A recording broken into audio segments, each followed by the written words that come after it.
Կարճ, կոնկրետ, համառոտ։ Աշխարհը նախկինում կառավարում էին խելացի մարդիկ։ Դա դաժան էր։ Խելոքները ստիպում էին հիմարներին սովորել։ Հիմար մարդկանց համար դժվար էր։ Հիմա աշխարհը ղեկավարում են հիմար մարդիկ։ Սա արդար է, քանի որ հիմար մարդիկ շատ ավելի շատ են։ Հիմա խելոքները սովորում են խոսել այնպես, որ հիմարները հասկանան։ Եթե հիմար մարդը ինչ-որ բան չի հասկանում, դա խելացի մարդու խնդիրն է։ Նախկինում տուժում էին հիմարները։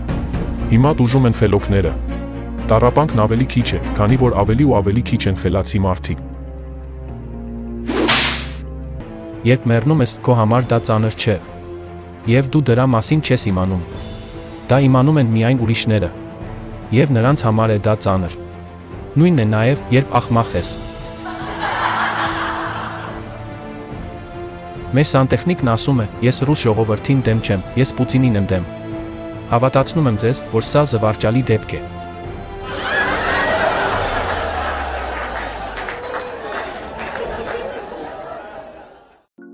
Երբ ոտքն իր վերմակի չափով չմեկնողը վերմակին է մեղադրում։ Կարճ, կոնկրետ, համառոտ։ Շատ ուրախալի է, նույնիսկ հպարտանալու է, որ Facebook-ում քիչ չեն հանդիպում հայկական օգտանուններով ուզբեկները, որոնք հայատար ստատուսներ են գրում, կարծիքներ հայտնում, կռվում, բանավիճում 90-ականների հայոց պատմության շուրջ, սակայն ադրբեջանական պրոպագանդայի ազդեցության տակ որոշակի դրվագներ աղավաղված են ներկայացնում։ Սիրելի ուզբեկներ, եթե այդքան հետաքրքրված եք 90-ականների հայոց պատմությամբ, պարզապես հարցրեք հայերից, Էլդես ու դեն մի ընկեք։ Մենք ձեզ ճշմարտությունը կպատմենք։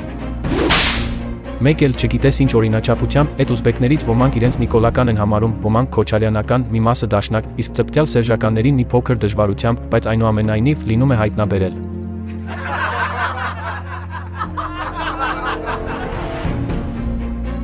Ախր թարսի պես հենց այն աղավաղված դրվագներն են ներկայացնում, որոնք բացի ադրբեջանական պրոպագանդայից ներկայացրել են դաշնակները, քոչարյանականները, Սերժի Փեսայի քարոզչամեքենան, հիմա էլ երիտնիկոլականները։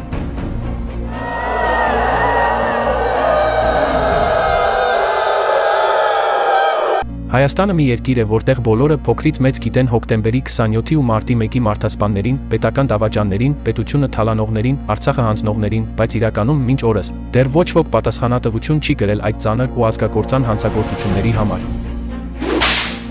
Բոլորը մեղավոր չեն, մի խաբվեք այդ խոսույթին։ Մեղավորները ունեն անուններ եւ, եթե պատասխանատվությունից պլստան, միայն այդ դեպքում միայն մեղավոր կլինեն բոլորը։ Կարճ, կոնկրետ, համառոտ։ Վերլուծաբան, պատմաբան, քաղաքագետ, քաղաքական ու ռազմական գործիչ կոչվածների մի զգալի մասը չեն ուզում այսքանից հետո գոնե ներողություն խնդրել Ղարաբաղյան կոնֆլիկտի մասին տասնամյակներ շարունակ հազարումի հիմարություններ ու ստեր բարբաջելու, հայ ժողովրդին խաբելու, վտանգավոր, կործանարար մոլորությունների մեջ գցելու համար։ Քոչարյանականությունը եւ նիկոլականությունը Հայաստանում գոյություն չէին ունենա, եթե չլիներ մեր գիտնականների կեղծ ազգայնականությունը, որը անշուշտ բոլշևիկյան աղանդի շարունակությունն է։ Այսինքն պատմությունը ոչ թե գիտություն է, այլ քաղաքական գործիք, որով ոչ թե թշնամու դեմ եք պայքարել, այլ սեփական երկրի ժողովրդի, հատկապես երեխաների եւ երիտասարդների։ Պատմությունը դարձրել եք ազգային մեծամոլության եւ պոռոտախոսության գործիք, աշխատել եք նորագույն պատմությունից ջնջել բանական հատվածը, որպեսզի ջնջեք Լևոն Տեր-Պետրոսյանի անունը։ 1997 թվականին կինոյի տան հավաքի մի մասն էլ դուք էիք։ Դուք էիք աննկարագրելի պաթոսով պնդում, որ զիջելու ոչինչ չունենք։ Դուք էիք հրճվում Քոչարյանի տխմար ելույթներից։ Գետս է, որովհետև ՄԱԿ ամբիոնից ցեղասպանության մասին խոսեց, ծնծում եք դուք եւ մի պաշտոն կամ մեդալ ստանում։ Հանուն Արցախի եւ Հայաստանի պետականության 30 տարիների ընթացքում զոհվել է ավելի քան 15,000 մարդ։ Այսինքն Արցախի հանրապետության յուրաքանչյուր 1 քառակուսի կիլոմետրը արժեցել է 1.25 մարդու կյանք։ Ամեն 4 քառակուսի կիլոմետրին զոհվել է 5 հայ։ Արցախում յուրաքանչյուր 1 քառակուսի կիլոմետրին թափվել է ավելի քան 6 լիտր արյուն։ Հանուն Արցախի եւ Հայաստանի տվել ենք ավելի քան 72,000 լիտր հայի արյուն։ Ո՞ր է Արցախը, քանիսով ծախվեց յուրաքանչյուր քառակուսի մետրը։ Կարճ, կոնկրետ, համառոտ։ Անգամ Թուրքիայի ու Ադրբեջանի եւ ոչ մի առաջնորդ երբեք չի ասել, որ իբր 1991 թվականին Արցախը ճանաչվել է Ադրբեջանի մաս։ Փաշինյանը եւ Խաչատուրյանը երկրի միակ առաջնորդներն էին, որ տարածեցին այդ զազրելի սուտը։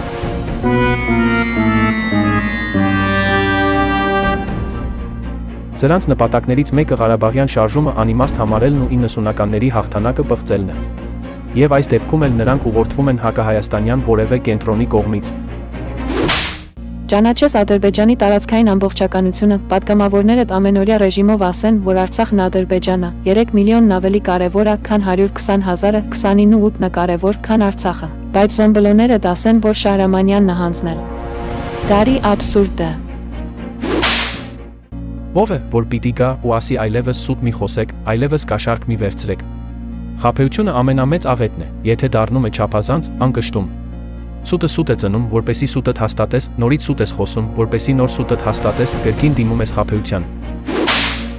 Նույնն էլ կաշառակերությունն է, եթե ունես եւ կրկին հեշտությամբ դրամ է մտնում գրբանդ, ինչու՞ չէ, կվերցնես էլի ու էլի։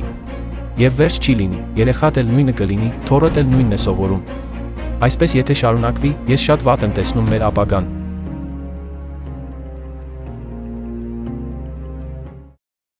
Կարճ, կոնկրետ, համառոտ։ Ցինիկ ու արկածախնդիր Նիկոլ Փաշինյանը իր անփառունակ թիմով։ Ամեն անգամ մի կերպ քեզ համոզելով մի քանի կադր ես նայում ազգային ժողովի նիստերից ու ամեն անգամ հասկանում, որ օրինաչափ է մեր այս վիճակը։ Հեղինակն օգտագործել է քաղաքական միտք չկա եւ իրատեսությունից զուրկ հեշթեգերը։ Ընդդիմությունն իշխանությանն է մեղադրում կապիտուլյացիայի համար, իշխանությունը ընդդիմությանը։ Սենց աբսուրդ գոյություն չունի։ Իսկ արանքում երկիրը թե ուր է գնում ոչ մեկին հետաքրքիր չի, մենակ փրկեն սեփական դեմքը։ Իրականում, սակայն, պարլամենտում գտնվող 3 ուժերը Ղարաբաղյան հարցի լուծման տարբերակների շուրջ ունեցել են նույն դիրքորոշումը, ոչ մի թիզ հող։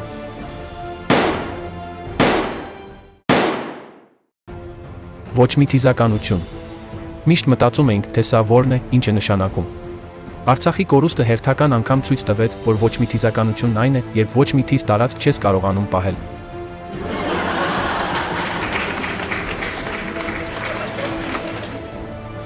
Շատերը այս 100 տարուց ավել է, սխալ էին հասկանում։ Մեր պորոտախոսության ոչ մի թիզականության եւ սնափառության պատճառով մենք կորցրեցինք մեր պատմական եզակի շանսը, 90-ականների մեր կարևորագույն ձեռքբերումները։ Մենք նորից կանգնեցինք ցեղասպանված ժողովրդի պիտակը կրելու առաջ, կորցնելով մեր հպարտությունը հաղթողի, չհասկանալով եւ չգնահատելով հաղթանակը։ Ոչ հաղթանակից դասեր քաղեցինք, ոչ էլ պարտությունից ենք քաղում։ Բարոյական կեղծ հաղթանակները հիմա էլ փոխարինում ենք դիվանագիտական կեղծ հաղթանակներով։ Կարճ, կոնկրետ, համառոտ։ Երանի Նիկոլի համար տափերը պաչողներին, որ բան չեն հասկանում սրա ոչ ասածներից, ոչ արածներից, ոչ էլ դրանց հետևանքներից։ Էս են դեպքն, երբ ապուշ լինելը հարմար է։ Ինքնիշխանության փաշինյանական ընկալումն այն է, որ մենք ինքնիշխան ենք, բայց մեզ հետ կատարվողը ոչ մի կապ չունի մեր ընդունած որոշումների հետ։ Պատասխանատուն ուրիշներն են, նախկիններից մինչև Աստված։ Մենք ինքնիշխան ենք, բայց անպատասխանատու։ Իրականում մենք արդեն խաչմերուկ ենք։ Ուղղակի ոչ թե սովորական, այլ շրջանաձև խաչմերուկ Կալցևո։ Խաղաղության Կալցևոյի բլին։ Կարճ, կոնկրետ, համառոտ։ Նիկոլը իր ցանկացածին երբեք չի հասել։ Արայք Հարությունյանը հերթական անգամ ստում է։ Նիկոլը ոչ Գրանադայում, ոչ որևէ տեղ դրսում իր ցանկացածին երբեք չի հասել։ Իր ցանկացածին նա հասնում է միայն Հայաստանի ներսում։ Ավաղ, դա Հայաստանին ոչ մի օգուտ չի բերում, ընդհակառակը մեծ վնասներ է պատճառում։ Բայց իր մեծ ցանկությունը տակի աթոռը իր հետույքն էլ վրան տեղում է մնում։ Եթե ընտրությունից ընտրություն Նիկոլ Փաշինյանն առաջ էր քաշում 1+1+1+1 կարգախոսը, ապա Հայաստանի ու Արցախի ապագայի հարցում առաջնորդվում է 1+1+1 բանաձևով։ Ալիևը ամբոխին վերածեց ազգի, Փաշինյանը ազգին վերածեց ամբոխի։ Կարճ, կոնկրետ, համառոտ։ Խորհրդավոր ընթրիքից հետո Պետրոսը Հիսուսին դավաճանեց աքաղաղի 3 կանչից առաջ։ Խորհրդավոր հեղափոխությունից հետո Նիկոլը 3 կանչով դավաճանեց հայ ժողովրդին։ Արցախը Հայաստան է։ Արցախը Ադրբեջան է։ Ռուսաստանը չարիք է։ Հռոմը մեզ խաբեց։ Պարսկաստանը մեզ խաբեց։ Բյուզանդիան մեզ խաբեց։ Թուրքիան մեզ խաբեց։ ԱՄՆ-ը մեզ խաբեց։ Ֆրանսիան մեզ խաբեց։ Ռուսաստանը մեզ խաբեց։ Կարող է դեբիլ ենք, արա։ Կապիտուլյացիան իրականացրեց Նիկոլը, երբ Պրահայում Արցախը ճանաչեց Ադրբեջանի մաս։ Մնացածը ոչխարների համար է։ Կարճ, կոնկրետ, համառոտ։ Արցախի կորուստը դա կրտսեր եղբոր կորուստ չէր, այլ Հայաստանի վերջույթների անդամահատում, առանց որոնց Հայաստանը պարզապես չի կարող լիարժեք կյանք ունենալ։ Արկահատելի բան չեմ տեսնում, որ մարդիկ մինչ 44-օրյան վստահել են Նիկոլին։ Սակայն պետք է կատարյալ ապուշ լինել պատերազմից հետո նրան պաշտպանելու համար։ Իսկ Արցախի այս համաժողովրդական աղետից հետո միայն կատարյալ խելագարը կպաշտպանի նրան ու նրա իշխանությանը։ Հետագա հնարավոր համապետական մասշտաբի աղետներից խուսափելու միակ ճանապարհը այդ անջարակ ու անպտուղ փանջունիներից ազատվելն է։ Որքան շուտ, այնքան անվտանգ ու ապահով կլինի մեր երկիրը։ Վեկտոր փոխելու համար պիտի նախ վեկտոր ունենալ։ Իսկ իզմեր մերժողները դե ավելի շուտ չունեցողները չեն կարող ոչ վեկտոր ունենալ, ոչ կորթինատներ։ Այդ է պատճառը, որ նրանք ՀՀ անունով նավակը ճոճելով տանում են դեպի ոչ մի տեղ։ Կարճ, կոնկրետ, համառոտ։ Մենք ոչ միայն չունենք շատ թե քիչ լուրջ իշխանություն, այլև ունենք դեռ մի բան էլ վնասարար իշխանություն։ Այս իշխանությունն անմեղսունակ, տգետ, անբարոյական մարդկանց մի խմբակ է, Նիկոլ Փաշինյանի գլխավորությամբ, որը ոչինչ չի կարողանում անել ու հակառակը, իր գործողություններով ավելի է մղում ամբողջ Հայաստանը դեպի անդունդը։ Իբր սա քիչ էր, դեռ մի հատ էլ ունենք ընդդիմություն, որը ոչ թե ցանկանում է Հայաստանի առջև ծառացած խնդիրները լուծել, այլ լուծել ընդամենը Փաշինյանի հետ հաշվեհարդարի խնդիրը։ Եթե ինչ-որ մեկը փորձեր պատկերել կատարյալ փակուղի, այն, ինչ կատարվում է Հայաստանում, հենց այդ կատարյալ փակուղին է։ Ընդդիմությունը մեծ հաշվով մնաց իշխանական դիրքերում, իշխանությունն էլ դուրս չեկավ ընդդիմադիր դիրքերից։ Եվ այս համատեքստում գլխիվայր շրջվել են իշխանություն-ընդդիմություն փոխհարաբերության գրեթե բոլոր կանոնները, սկսած նրանից, որ հիմնականում իշխանությունն է քննադատում ընդդիմությանը եւ բողոքում, որ վատ ընդդիմություն ունի։ Կյանքը ցույց տվեց, ով ինչ արեց Արցախի համար եւ ովքեր հանձնեցին այն։ Ռոբերտ Քոչարյան, Սերժ Սարգսյան, Արկադի Ղուկասյան, Բակո Սահակյան, Արայիկ Հարությունյան եւ վերջում Նիկոլ Փաշինյան։ Մի հոգու է չեմ նշում, քանի որ իր սխալը հասկացել էր, ուղղակի ցավոք արդեն ուշ էր։ Կարճ, կոնկրետ, համառոտ։ Հայաստանը գնում է Ռուսաստանի հետ բացահայտ թշնամանքի ու առճակատման, չունենալով որևէ աջակցություն արևմուտքից։ Եթե կարծում եք, որ կա մի բան, որի մասին գիտեն միայն վերևները, ապա կյանքը ցույց կտա, որ դա այդպես չէ։ Սա արկածախնդիր քաղաքականություն է։ Ժողովուրդը պետք է իմանա իշխանությունների վարած քաղաքականության համար իր վճարելիք գինը։ Ըստ իշխանական պրոպագանդիստների, ստացվում է, որ Լավրովը դեմ էր Լավրովի պլանին։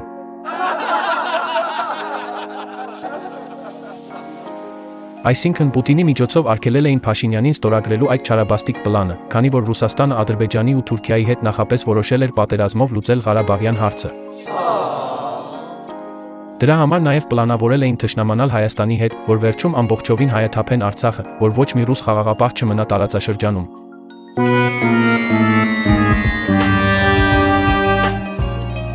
Սա անարատ նիկոլիզմ է։ Մտածում ես, մոլորվածները դարձի կգան, դարձի եկածներն են մոլորվում։ Կարճ, կոնկրետ, համառոտ։ Այսօրվա այս ողբերգական իրավիճակի լուրջ վերլուծությունից միանշանակ հանգում ես միակ տրամաբանականի եզրակացությանը, որ եթե մեր ժողովուրդը համաձայնվում եւ հաշտվում է բոլոր 7 շրջանները, նույնիսկ Արցախը ամբողջովին հանձնելուն, նաեւ ադրբեջանական զորքերը Հայաստանի տարածքում կութից խոզնավար երկայնքով գտնվելուն։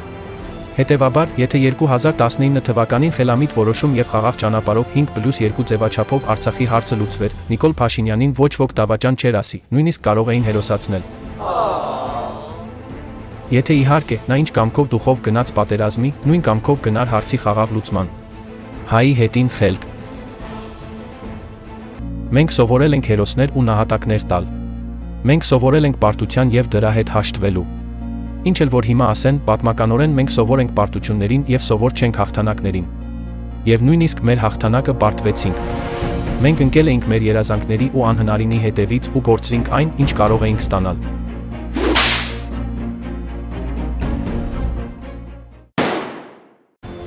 Չկա հայի վերջին խելք։ Հայի վերջին խելքը բլեֆ է։ Հայի վերջին խելքը գլխի չընկնելու, ժամանակին չհասկանալու, մոմենտը չջոկելու, ուշ հասկանալու կռուտիկն է։ Հայի վերջին խելքը համախտանիշ է։ Կարճ, կոնկրետ, համառոտ։ Մեր պետության ներսի թշնամիներին փնտրեք հաղթանակը նսեմացնողների մեջ։ Են, որ ասում են մեր հերոս տղերքն են հաղթել։ Իրականում դա հերոս տղերքի մեծարում չէ, այլ պետականորեն կերտած հաղթանակի նվաստացում, ինչը նշանակում է պետության նսեմացում, պետության անտեսում, պետության արամարում, պետության քայքայում, դեպի պետության չգոյություն։ 20 տարի, գումարած եւս 5 տարի մեր պետությունը ներսից քայքայել են, քայքայողներն էլ այսօր եւ իշխանությունում են, եւ ընդդիմությունում։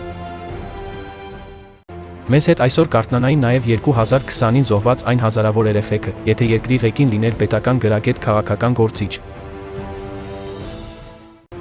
Խելացիները թշնամիների քանակը պակասեցնում են, ապուշները ավելացնում։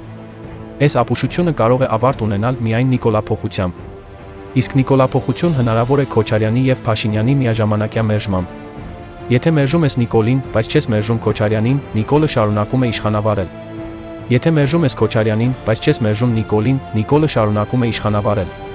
Այս բանաձևն են կիրառում մեր ժողովրդի գլխին։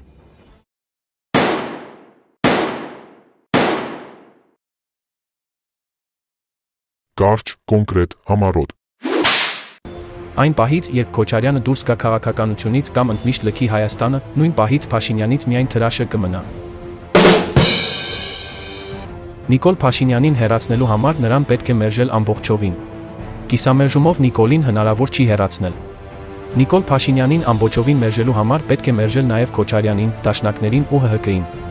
Աչք փակելով Քոչարյանի վրա ու Նիկոլի հեռացում պահանջելը կիսապահանջ է եւ, ըստ էության, ընդամենը մտահոգ մարդու անիրականանալի ցանկություն։ Համերաշխություն հնարավոր է պառակտողների չեզոքացմամբ։ Հայաստանը պառակտել եւ շարունակում են պառակտել երկու մարդ՝ Նիկոլ Փաշինյանն ու Ռոբերտ Քոչարյանը։ Թեկուզ մտովի բացառեք այս երկուսին եւ պարզորոշ կլինի, որ մնացյալ բոլորն իրար հետ լեզու գտնող են։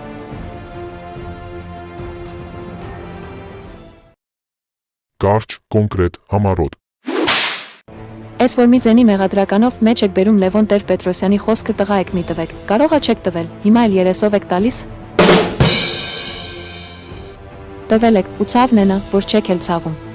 Թե չէ արդեն քարերը գլխներովը տված կամ առնվազն լալկած պիտի լինեիք, այ մեծ ու փոքր ազգակործան պատուհասներ։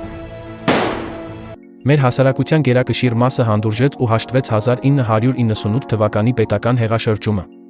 Հանդուրժեց ու հաշտվեց նույն թվականի նախագահական ընտրություններում հաղթած Կարեն Դեմիրճյանի փոխարեն երկրի կառավարման ղեկը զավթած Ռոբերտ Քոչարյանին։ Հանդուրժեց ու հաշտվեց ընտրությունների ժամանակ 5000 դրամով ծախվելու ավանդույթին։ Հանդուրժեց ու հաշտվեց հոկտեմբերի 27-ի մարտի 1-ի սպանդներին։ Հանդուրժեց ու հաշտվեց 2020 թվականի ամոթալի պարտությանը, Արցախի կորստին, նրա հայաթափմանը։ Հանդուրժեց ու հաշտվեց պետականությանը սպառնացող շատ գործողությունների։ Ազգի հենց այդ գերակշիռ մասը չհանդուրժեց ու չհաշտվեց հողեր ազատագրած, գրաված ու հաղթանակած հիմնադիր նախագահ Լևոն Տեր-Պետրոսյանին։ Երևի հենց սա է մեր ազգի գլխավոր ողբերգությունը եւ ներկայիս աղետալի վիճակի բուն պատճառը։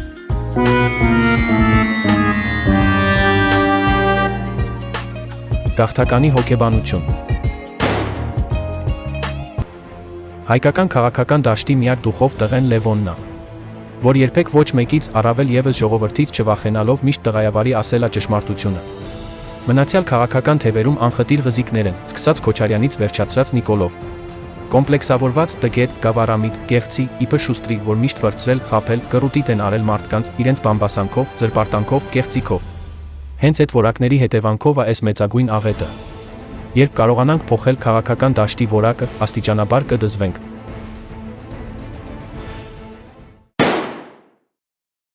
Կարճ, կոնկրետ, համառոտ։ Հիմա Հայաստանի փրկությունը չի կարող գալ ոչ Արևմուտքից, ոչ Ռուսաստանից, ոչ էլ նույնիսկ Լևոնից։ Բայց փրկություն կարող է գալ լևոնականությունից։